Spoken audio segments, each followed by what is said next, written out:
जय श्री राधे कृष्णा। आज मैं आपको उपछठ की कहानी सुनाने जा रही हूँ।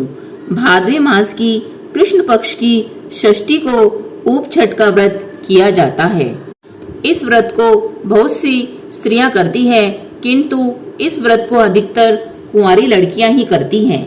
उपछठ के व्रत के दिन लड़कियां दिन में फलाहार करती हैं, मावे से बनी चीजें वे फल आदि खाती हैं। शाम को स्नान करके नए वस्त्र पहन के सज धज कर मंदिरों के दर्शन करने जाती हैं। वहीं गेहूं की आंखें हाथ में रखकर कथा सुनती है। उन्हीं आंखों से रात में चांद को अर्घ देती है।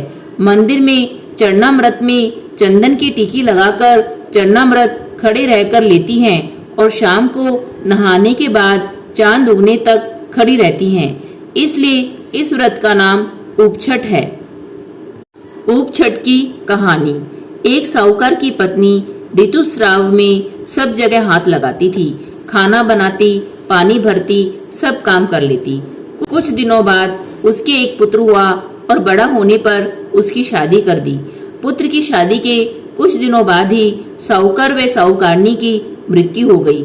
मृत्यु के बाद साहूकार तो बैल बना और साहूकारनी कुतिया बनी। वे दोनों अपने बेटे के घर ही पहुंच गए। बेटा बैल से खूब काम लेता था, दिन भर खेत जोतता और कुएं से पानी निकलवाता था। कुतिया उसके घर की रखवाली करती थी।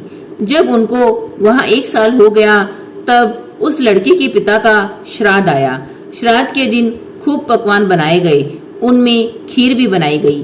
खीर को ठंडा करने के लिए एक थाली में फैलाकर रख दिया गया। उसी समय एक चील उड़ती हुई आई, जिसके मुंह में मरा हुआ सांप था और वह सांप उसके मुंह से छूट गया और खीर में गिर गया। यह सब उस कुतिया ने देख लिया।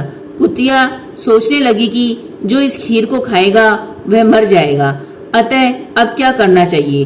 कुछ समय बाद भीतर से लड़के की बहू उठकर आई तो कुतिया ने खीर में मुंह दे दिया। लड़के की बहू ने देखा कि कुतिया ने खीर में मुंह दे दिया है, तो वह डंडा लेकर कुतिया के पीछे भाग गई और उसकी खूब पिटाई की। जब रात हुई तो कुतिया बैल के पास आई और बोली, आज तो तुम्हारा श्राद्ध था, तुम्हें खूब भोजन मिला होगा। बैल बोला, मुझे तो आज कुछ भी नहीं मिला, दिन भर खेत में ही काम पर लगा हुआ था। फिर कुतिया बोली, आज मैंने भी कुछ नहीं खाया, क्योंकि आज तुम्हारा श्राद्ध था। श्राद्ध के दिन जो खीर बनाई गई थी उसमें एक चील के द्वारा सांप गिर गया था। मैंने बहू को बचाने के लिए उस खीर में मुंह डाल दिया, तो बहू ने मेरी पीठ पर ऐसा डंडा मारा कि मेरी पीठ की हड्डी टूट गई। बहुत दर्द हो रहा है और कुछ खाने को भी नहीं मिला। यह सब बातें कोने में खड़े हुए बेटे बहू ने सुन ली।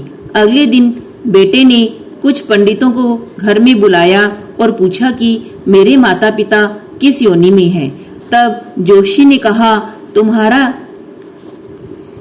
तुम्हारे यहाँ जो बैल है वही तुम्हारे पिता हैं, और जो तुम्हारे यहाँ कुतिया है वह तुम्हारी माँ है। लड़का बोला, इनका उद्धार कैसे होगा। पंडितों ने कहा, तुम अपनी कुंवारी लड़की से उपछठ का व्रत भादवाबदी छठ को करवा दो। जब वो अर्घ देवे तब जहाँ से पानी गिरे वहीं इन्हें खड़ा कर देना, इससे इनकी ये जून छूट जाएगी। तेरी माँ ऋतुस्राव में सब कुछ छूती थी, इसी कारण इनको ये जून मिली है, और इसी वजह से तेरे पिताजी को भी इनके साथ कष्ट भोगना पड़ रहा है। साहूकार के लड़के ने अपनी लड़की से व्रत करवाया। अर्घ का पानी बहकर छत की नाली से जहाँ गिरा वहाँ बैल और कुतिया को खड़ा कर दिया। पानी गिरते ही दोनों को मोक्ष मिल गया। हे उपछठ माता, जैसा उन दोनों को मोक्ष दिया वैसा हमारा भी करना, किंतु जैसा दोष उन्हें लगा वैसा किसी को मत लगाना। कहानी के कहने वाले, सुनने वाले सबका भला करना।